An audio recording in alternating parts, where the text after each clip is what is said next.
ni mbunge wa jimbo hili la Bwawa ambapo nafanya kazi.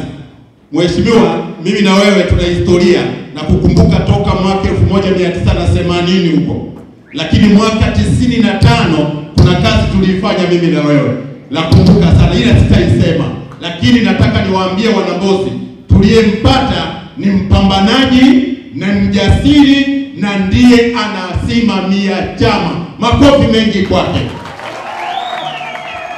La pili, Mheshimiwa Makamu Mwenyekiti, sisi tunaipongeza sana serikali ya Chama cha Mapinduzi kwa mambo mbalimbali ambayo imefanya kwenye elimu, kwenye kilimo, kwenye maji na kila eneo mambo yamefanyika vizuri.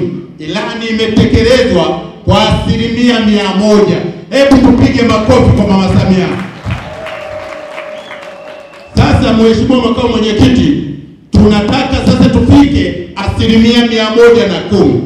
Mambo yaliyobaki tuna uhakika Chama cha Mapinduzi kupitia serikali yake itatekeleza katika miezi michache iliyobaki ili tuweze kufikia 110% ya utekelezaji wa ilani ya Chama cha Mapinduzi. Tunashukuru sana.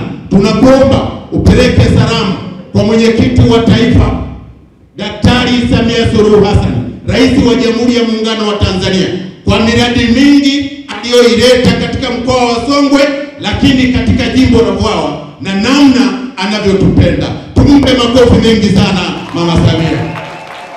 Mimi kwa sababu ya muda nimeambiwa dakika moja, nichukue nafasi hii na kukaribisha sana Bwawa na kukaribisha sana Mbozi, niungane na viongozi wangu. Mambo yako safi. CCM tuna uhakika mitano tena kwa Mama Samia na tuna uhakika ushindi wa 100%.